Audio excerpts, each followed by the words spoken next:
welcome to Lizzy's Life Hacks. Merry Christmas.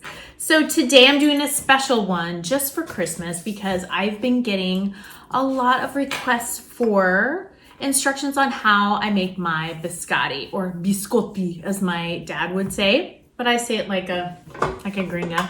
So biscotti. So it's one of the favorite things I make. I love eating it. I love making it. Other people love eating it, so I wanted to show you how to do it. I'm going to show you step by step, and then I'm going to put the recipe down below as well. So I'm going to start with 1 stick of butter, or a cup of butter. I'm going to put it in my KitchenAid. If you don't have a stand mixer, you can use hand beaters. I soften my butter. You can leave it out for a little while. You can put it in the microwave for just a tiny bit. And then I have 1.5 cups of sugar. I pre-measured everything so that it would be nice and easy. And I'm gonna start that and cream it for a while.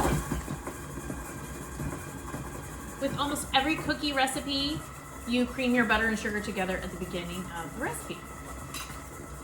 Sometimes it'll tell you to do it for even like 3 minutes. And that's not a misprint. It takes a while, but it gets it really nice and smooth. Okay, so my sugar and my butter are really nicely creamed together now. They've been mixing up for a couple of minutes. So I'm gonna add 2 eggs now. If you're nervous about cracking your eggs in the bowl, I always suggest crack them into something else first, so if you get a shell, you can pick it out and it doesn't go right into your dough.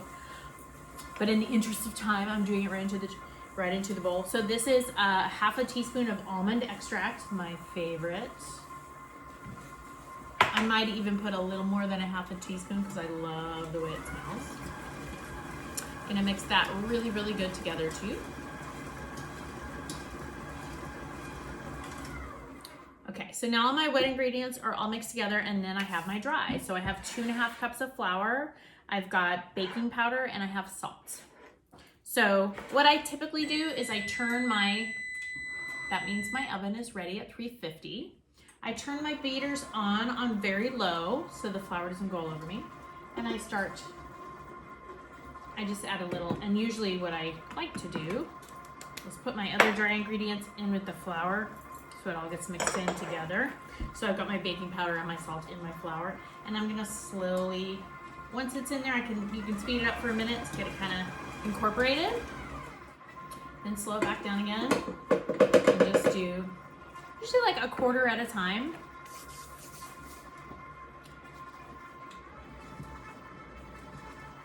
It's super important to, when you're mixing, to scrape down the sides of your bowl.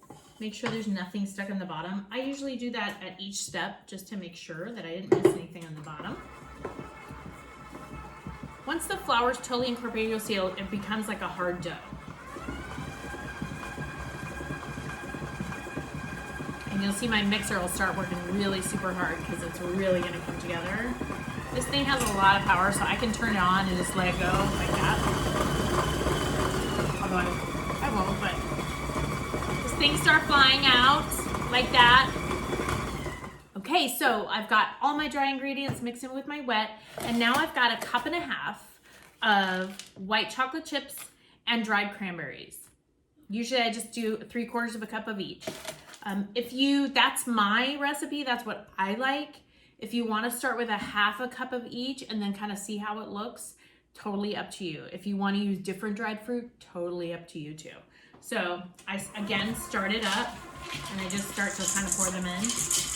It doesn't really matter if the chips get broken because they're gonna get all yummied in there anyways. So I dump that all in there.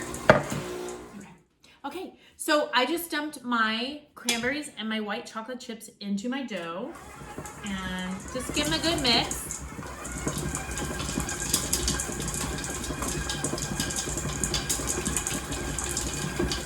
If you break them while you're mixing them, it doesn't matter. They're gonna get all melted and delicious in there anyway.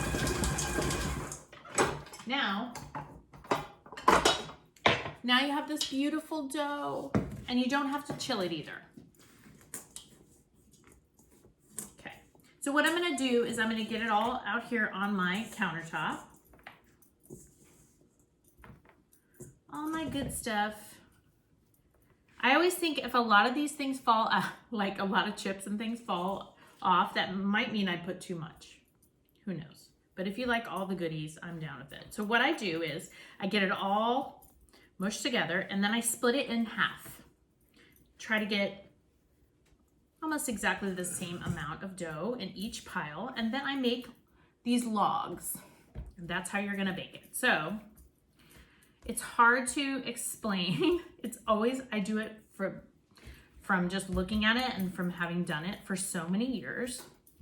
But usually it's, I don't know, maybe 8-10 inches long, maybe 1 inch high and a couple inches wide is each log. So that's what it should look like. I'm gonna make 2 of these. I'm gonna throw them in the oven and then I'm gonna check back with you. See you in a bit.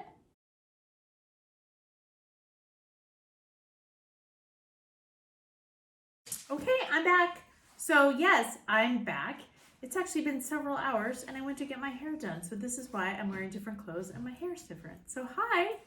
But the point is, once you bake your logs, and I baked mine for about 30 to 35 minutes, it depends on how hot your oven gets. So what I suggest is start with 25 minutes and then check it every 3 to 5 minutes and make sure it should look like this and nice and golden on the bottom. Here's the thing. I left mine for a couple hours, but you need to leave it for at least 15-20 minutes to cool. I used to make this and then I would cut it when it was warm and then they would all break and I would ask my mom, why are my biscotti broken and yours are never broken? And she said, because you have no patience. So this is how it's supposed to be, nice and cool. Then what you're gonna wanna do is cut it on the diagonal and you have to use a serrated knife like you use for bread. And you cut these little slices on the diagonal. You gotta put some muscle into it. So see, so now you can see they're actually still kind of soft on the inside, which is how it's supposed to be. And then all you're gonna do is lay them on their side. After you get all your slices in, you're gonna lay them on their side. You're gonna bake them for 5 minutes on one side, take them out, flip them over on the other side and bake them for 5 more minutes. If you like them more brown, you can do a little bit more, but I wouldn't suggest any more. And then let them sit, cool, and they are perfect. So here they are, Lizzy's white chocolate and cranberry biscotti. Send me a message and let me know how they turn out. And if you have any questions or problems, please, and happy holidays. Have a great day.